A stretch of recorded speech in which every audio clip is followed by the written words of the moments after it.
بسم اللہ الرحمن الرحیم۔ عزیزان من، یہ پرویز کی آواز ہے اور میں اپنے مکان واقع 25 بی گلبرگ 2 لاہور پاکستان سے بول رہا ہوں۔ آج اکتوبر 1979 کی 29 تاریخ ہے۔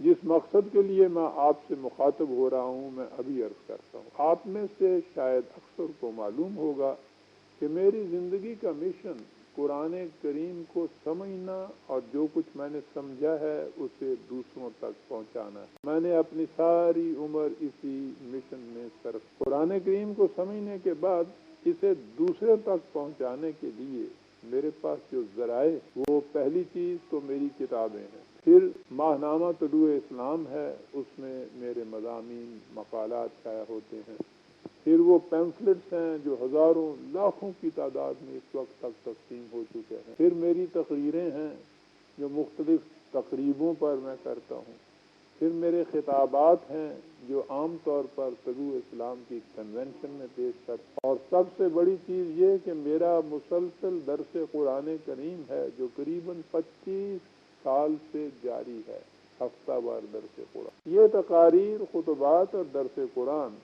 ٹیپ ریکارڈرز پر محفوظ ہو جاتے ہیں، اور پھر یہ ٹیپس جو ہیں پاکستان میں ہی نہیں بلکہ بیرونی ممالک میں بھی مختلف مقامات پر سنائے جاتے ہیں، اور ان کا نتیجہ بڑا ہی مفید برآمد ہے۔ لیکن میری کتابیں ہوں یا دوسری تحریریں یا میرے خطابات ہوں یا تقاریر، عام طور پر ان کے متعلق کہا جاتا ہے کہ ان کی زبان ذرا مشکل ہوتی ہے، اور اس کی وجہ یہ ہے کہ میرے پیش نظر موضوع علمی ہوتے ہیں اور علمی زبان نسبتاً مشکل ہی ہوتی ہے۔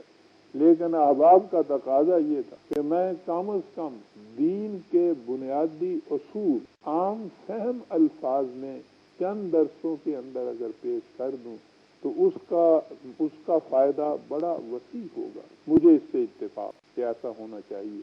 اسی مقصد کے پیش نظر میں نے 6 درسوں کا یا خطبات کا ارادہ کیا ہے کہ جن میں نسبتاً آسان زبان استعمال کروں گا تاکہ وہ طالب علموں کے اور کم تعلیم یافتہ طبقہ کے لوگوں کی سمجھ میں آ جائے۔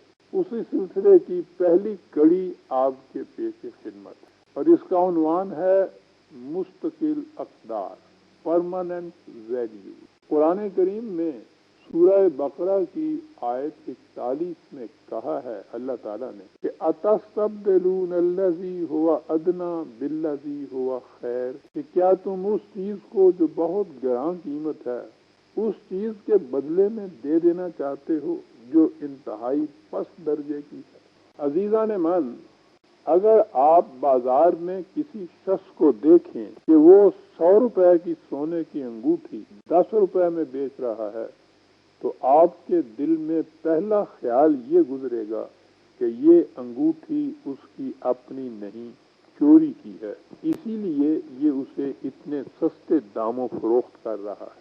پنجابی زبان میں ایسے موقع پر کہتے ہیں چوراں دے کپڑے تے ڈانگاں دے گاز، یعنی جب چوری کا کپڑا بکتا ہے تو اسے عام گزوں سے نہیں ماپا جاتا، اس کی پیمائش ان گزوں سے کی جاتی ہے جن کی لمبائی لٹھ بھر کی۔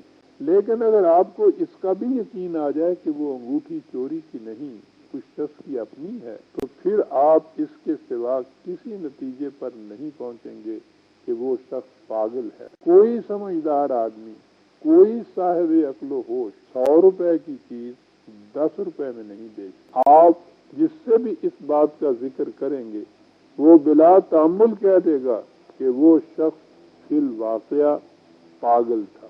لیکن جو لوگ اس شخص کو پاگل کہتے ہیں انہوں نے کبھی اپنی حالت پر غور نہیں کیا اور سوچا نہیں کہ وہ خود صبح سے شام تک کتنی مرتبہ اس قسم کی پاگل پن کی حرکتیں کرتے رہتے، وہ اپنی کتنی گراں بہا چیزوں کو کتنے سستے داموں فروخت کرتے ہیں۔ آپ شاید حیران ہوں گے کہ وہ کون سے لوگ ہیں جو اس قسم کے پاگل پن کی حرکتیں کرتے ہیں، وہ کون سی بستیاں ہیں جن میں یہ لوگ رہتے ہیں۔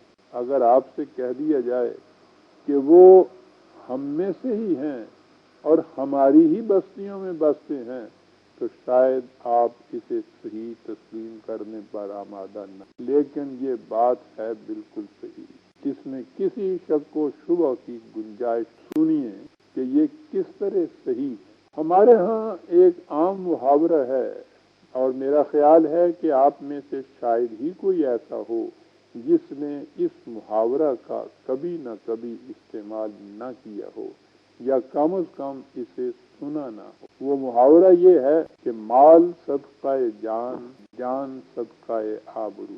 آپ سمجھے کہ اس کا مطلب کیا ہے؟ مطلب بالکل واضح ہے۔ مال و دولت اچھی چیز ہے، اس سے دنیا میں انسان کے بہت سے کام نکلتے ہیں، اس سے ضروریات پوری ہوتی ہیں، اس سے انسان کھانے پینے کی چیزیں خریدتا ہے، بیمار ہو تو علاج کراتا ہے، ڈاکٹر کی فیس دیتا ہے، دوائیاں خرید کر لاتا ہے، کپڑے بنواتا ہے، بچوں کو تعلیم دلواتا ہے۔ یہ سب کچھ پیسے کے زور پر ہوتا ہے۔ ہمارے ایک پرانے شاعر نذیر اکبر آبادی نے کہا ہے، پیسہ نہ ہو تو آدمی چرخے کی مال ہے۔ اس لیے دنیا میں پیسے کی بڑی قدر ہے۔ جو شخص پیسہ سنبھال کر رکھتا ہے اسے ہر شخص عقل مند ہے، جو پیسہ برباد کرتا ہے اسے بیوقوف کہا جاتا ہے۔ لیکن زندگی میں ایسے وقت بھی آ جاتے ہیں کہ جو شخص اس وقت پیسہ خرچ نہیں کرتا، اسے سنبھال کر رکھتا ہے، ساری دنیا اس پر لعنت بھیجتی۔ مثلا ایک شخص کا بچہ بیمار ہے، اس کی حالت نازک ہو رہی ہے، اس شخص کے پاس بہت سا روپیہ جمع ہے، لیکن وہ اپنے بچے کے علاج پر کچھ خرچ نہیں کرتا۔ کبھی وہ اسے محلہ کے عطار کے پاس لے جاتا ہے کہ 2 پیسے کی شربت میں کام بن جائے، کبھی وہ کسی عامل کے پاس چلا جاتا ہے کہ اس کی جھاڑ پھونک سے فائدہ ہو جائے۔ بچے کی حالت دن بدن خراب ہوتی جاتی ہے، ساری دنیا اسے کہتی ہے، لیکن وہ اس کے علاج پر بالآخر بچہ جان دے دیتا۔ سوچئے کہ کون ہے جو ایسے دولت مند باپ پر لعنت نہیں بھیجے گا۔ ہر شخص اس سے کہے گا کہ میاں ٹھیک ہے، پیسہ اچھی چیز ہے، اس کی قدر کرنی چاہیے، اسے سنبھال کر رکھنا چاہیے، لیکن بچے کی جان کے مقابلے میں تو پیسہ کوئی چیز نہیں۔ انہی باتوں کے لیے تو پیسے کو سنبھال کر رکھا جاتا ہے۔ مال صدقہ جان ہوتا ہے۔ جو شخص جان بچانے کے لیے مال خرچ نہیں کرتا وہ بدبخت بخیل ہے، وہ انسان نہیں، درندہ ہے۔ جان کے مقابلے میں مال کی حیثیت کیا؟ آپ نے غور کیا کہ یہ بات کیا ہوئی؟ بات بالکل صاف ہے۔ مال و دولت بے شک قیمت رکھتے ہیں، اپنی قیمت رکھتے ہیں، لیکن جان کی قیمت مال سے کہیں زیادہ ہے۔ جو شخص کم قیمت کی چیز یعنی مال و دولت کو سنبھال کر رکھتا ہے اور اس سے کہیں زیادہ قیمتی چیز یعنی جان کو ضائع کر دیتا ہے، اسے کوئی اچھا نہیں۔ جو شخص بڑی قیمت کی چیز کو بچانے کے لیے کم قیمت کی چیز کو قربان کر دیتا ہے، اس کی سب تعریف کرتے ہیں۔ یہی شخص عقل مند کہلاتا ہے۔ اب آگے بڑھیے۔ جہاں تک انسان کی اپنی جان بچانے کا تعلق ہے، بہت کم ایسے لوگ ہوں گے جو جان بچانے کی خاطر سب کچھ نہ کر گزرے۔ انسان تو ایک طرف، حیوانوں تک بھی اپنی جان بچانے کے لیے انتہائی کوشش کر دیتے ہیں۔ چیونٹی کو دیکھیے، کتنی ننھی سی جان ہے، لیکن اس کے سامنے انگلی رکھیے اور دیکھیے کہ وہ اس خطرے سے بچنے کے لیے کیا کچھ نہیں کرتی۔ جان بچانے کا جذبہ ہر جاندار کے اندر قدرت کی طرف سے رکھا گیا ہے۔ کوئی ذی ہوش اپنی جان ضائع کرنے پر آمادہ نہیں ہوتا۔ خودکشی وہی کرتا ہے جس کے ہوش و حواس ٹھکانے نہ رہیں، جس کی عقل پر جذبات غالب آ کر اسے اندھا کر دیں۔ حیوانات کبھی خودکشی نہیں کرتے۔ غرض کہ جان ایسی چیز ہے جسے بچانے کی خاطر انسان سب کچھ قربان کر دیتا ہے۔ اس سے ظاہر ہے کہ جان کی قیمت بہت زیادہ ہے۔ جان ہے تو جہان ہمارے ہاں عام محاورہ ہے، لیکن جان کی اتنی بڑی قیمت کے باوجود ایسے وقت بھی آ جاتے ہیں کہ جو شخص اس وقت جان بچاتا ہے اسے ہر شخص نفرت کی نگاہ سے دیکھتا ہے، اور جو شخص جان دے دیتا ہے ہر شخص اس کی تعریف کرتا ہے۔ مثلا اگر کوئی درندہ